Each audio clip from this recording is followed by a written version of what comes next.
I need to get a proper sonic screwdriver. Anyways, hi everyone, Oli here, and welcome to my review of Planet of Giants rather. The first story of the season 2 of classic Doctor Who and the ninth story overall, starring William Hartnell as the first Doctor. This story is 3 parts long and is written by Louis Marks, making his Doctor Who debut. He'd write 1 story for the third Doctor and 2 stories for the fourth Doctor. So the plot of this story is as follows. The TARDIS doors accidentally open accidentally while the ship is still in flight. Although they have arrived back on Earth in the 1960s, a time they have been trying to return ever since they all met, the travellers soon realize something is very wrong. The Doctor, Ian, Barbara and Susan discover they have all been reduced to size, and the world they are now exploring has dangers at every turn. Ooh. So, in my opinion, Planet of the Giants is a very inventive and an ambitious story. The idea of the TARDIS materialization going wrong, causing the TARDIS crew to shrink in size, was a very good idea. In fact, this was actually an idea for the first story of Doctor Who.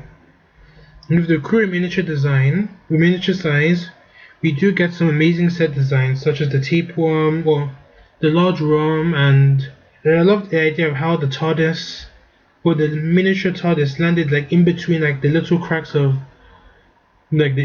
inside the garden steps. I don't know what they're actually called. And yeah, I'll get to that later on. And I also love the music of this story. And I loved how the dramatics pretty much started as soon as the Doctor and his companions found out that the TARDIS door was open. They heard like the dramatic music, and I think this is Dudley Simpson's first composition as Doctor Who. I think I made a mistake in my Natalie Child review. I'll amend that later on. And they were all trying to close the TARDIS doors, and that was quite interesting to watch. This story is actually meant to have been 4 episodes long, but was decided to be shortened to 3. And I thought this was a very good decision to make because the story was very well paced, even though there were some faults in this story, but well, not necessarily faults, or some parts I think could have been better done to make the story better. But 3 parts is a good enough portion. It was a good, nice way to kick off season 2. But the story is pacing. There's no interruptions, no filler, or any parts that drag. But on the DVD release, there was a 4th episode that was remade using animation, and I think Caroline Ford and William Russell actually returned to voice Ian and Susan. I haven't really seen that feature. I think this episode was called The Urge to Live.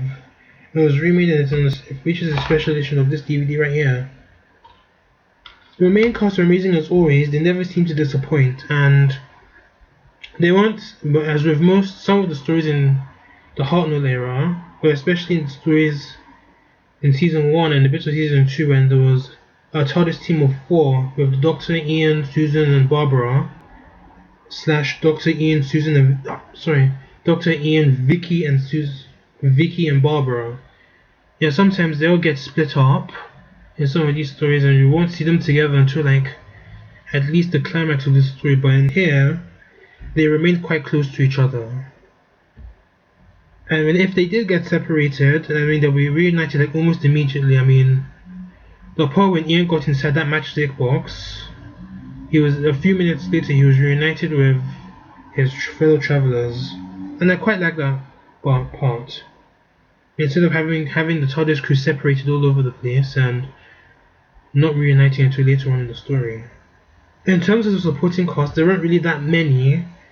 The only distinguishable ones were Forrester. I think he was the main villain of the story, and Smith is his assistant. And other than the policeman and that telephone lady, but they only appeared in episode 3, I think.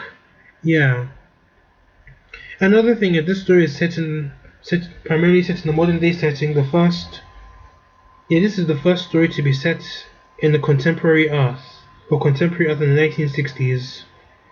But it doesn't really specify what period of time they're set in. As I read on the DVD blurb, it's set in the 1960s, but it doesn't really specify when. The TARDIS Wiki states that this story is set in June 1969. Don't know where they got that from.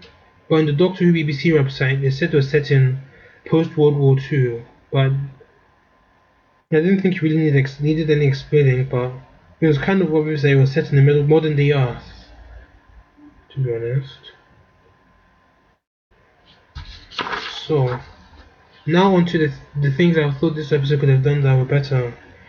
This Planet of the Giants is one of the 3 Doctor Who stories where, in the Hartnell era, the Doctor doesn't really encounter or share any scenes with the main villain of the story. The other 2 being the Massacre, where the Doctor doesn't meet Cassandra. She was the villain of the story. Does she? Does he? No, they don't meet. And the Massacre, considering the fact that the Doctor was pretty much had disappeared in the middle of the story, it doesn't really appear until episode 4. We were just hiding in that shot, but when I get to the Massacre, I'll speak about that later on.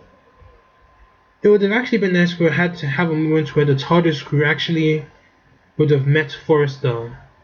Or would have actually seen Forrester at least capture one of the companions, but obviously due to the length of the story, I don't think it would have really worked, but if the story maybe was a 6-parter, maybe they've included that, but it did seem a bit rushed, but nonetheless it's still an alright-ish story.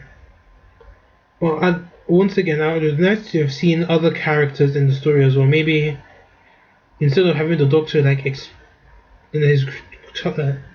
the Doctor and his companions exploring different parts of the location of the story. I think it was set in a laboratory or something like that. If it was set in a house, maybe have them come across a child playing or something, or at least have them meet someone who understands their situation and at least help them out. I think that's what they were trying to do in that story. I think when the Doctor, Ian, Susan and Barbara were trying to use the telephone or something like that, yeah, it would have worked. But if it was a longer story, maybe they should have included that. But there seemed to be an anti-insecticide moral of the story. It did kind of work, but it did feel as if it was a last minute addition, and it did seem a bit odd to include that.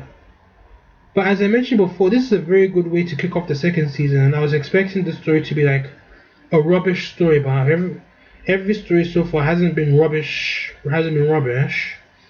Closest has been Marco Polo, but that wasn't really rubbish. It was still a decent, mediocre-ish story, but it would have been better if there was some parts removed, or if the story was shorter and much more enjoyable in general. But I was pleasantly surprised. I'll be rating Planet of the Giants an 8 out of 10.